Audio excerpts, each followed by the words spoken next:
This mysterious story, which took place in the French court, is intertwined with intrigue, romance, and forbidden relationships. She tells about a princess who gave birth to a child by her own father. In the time of Ansold Lee, Clinidor, Princess Clotilde, was an attractive young woman with majestic beauty and unsurpassed charm. She was the daughter of a powerful and cruel king who ruled the country with an iron hand. Under his rule, Princess Clotilde lived a happy and serene life until a strange romantic story began that turned her world upside down. Her father, the king, was adored by many women, and his appeal was undeniable. One day at a ball where everyone was taken away from reality, Princess Clotilde fell into the web of her father's attractiveness. There was an incredible spark between them, and they turned out to be mutually attractive to each other. Their forbidden romance became so strong that Princess Clotilde found herself pregnant with her father's child. It was a shock to everyone in the courtyard, and the existence of this forbidden child became a secret guarded more than life. Princess Clotilde gave birth in secret to keep the secret of her romantic relationship with the king. She began to carefully take care of the health and safety of her child, but outwardly behaved as if she had never had a child. The baby was raised in a secret separate territory, which was accessible only to Princess Clotilde and her closest associates. She has lived her life in a constant struggle between her feelings for her father and her responsibility to her child. How long could they hide the truth? The secret cannot be hidden forever. Thanks to the spread of rumors and the forbidden love for Princess Clotilde, the truth came out. This broke out into a scandal that shocked the whole country and the court. The fate of this legitimate child and his mother was under threat. However, since the noble blood had been a mercenary for centuries, the fate of the child was changing. Princess Clotilde and her child were given a secret home in another part of the country where they could live in relative peace and security.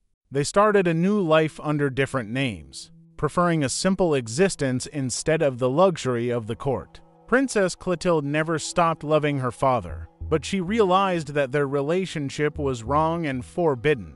She devoted herself to her child, deciding that his future and happiness were the most important things. A child who grew up far from the yard became a talented and intelligent young man. He received an education and became interested in politics, striving to change the world and create a more just society. Princess Clotilde was always proud of her son, but remained internally torn between her love for him and deep feelings for her father. Over the years, past mistakes and secrets have become peaceful stories. Princess Clotilde and her son became recognized members of the society and even received some honors. They were able to accept their past lives and problems, come to terms with what they can't change, and focus on the future. Despite all the obstacles and the collapse, Princess Clotilde has always remained a strong and determined woman. She accepted her mistakes and tried to do everything possible to ensure that her son grew up in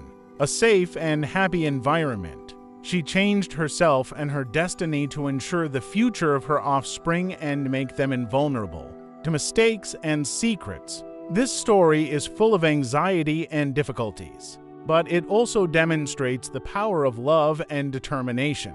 Princess Clotilde's mysterious relationship with the king may cause disgust and shock, but she was always ready to make sacrifices to protect her child and ensure his future. And although the story of Clotilde and her child remains a confusing part of the history of the court, it is also a lesson that love atones for mistakes. No family is perfect, and each has its own secrets and difficulties. It is important to accept our mistakes and learn to live with them in order to give our children the best future we can.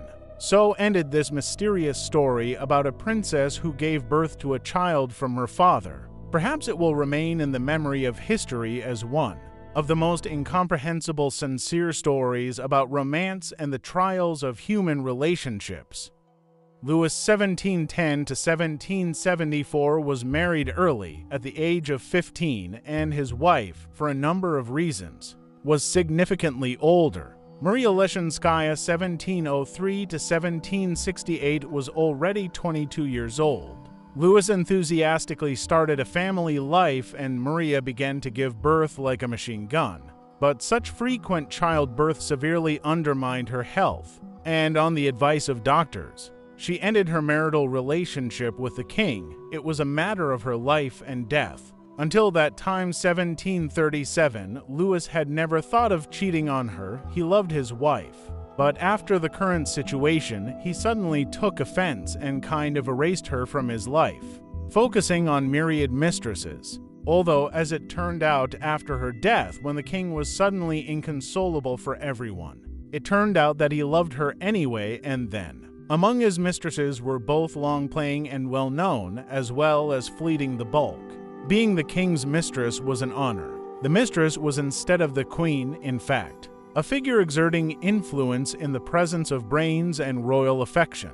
Therefore, the king sometimes thought that he chose the ladies himself, but in fact there were battles and intrigues behind the scenes in order to slip him this or that lady. It should be noted here that public morality, oddly enough, existed, and the king's behavior was unacceptable from a religious point of view.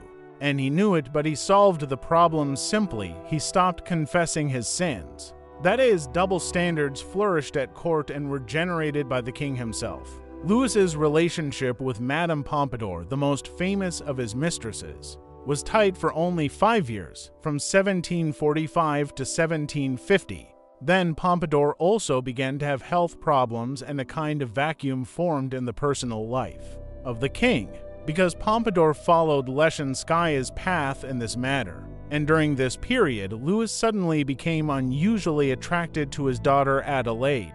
Adelaide was 18 years old at that time. She was no longer a child and had her own judgment. She was the most beautiful of all Louis's daughters. She was raised not with her younger daughters, away in a monastery as a marriage, but at the palace of Versailles with the king's eldest children. Louis had known her well for a long time. As for the older daughters, one was married. One died almost as an infant, and another died in 1752. The king also loved her very much, but that daughter always severely condemned his runs on mistresses, so apparently she was beyond suspicion for outsiders. Adelaide was smart, witty. From childhood she participated, thanks to her location, in court life, and constantly accompanied her father on hunting, which he loved. She was generally versatile, talented, and athletic. She rode well in the saddle.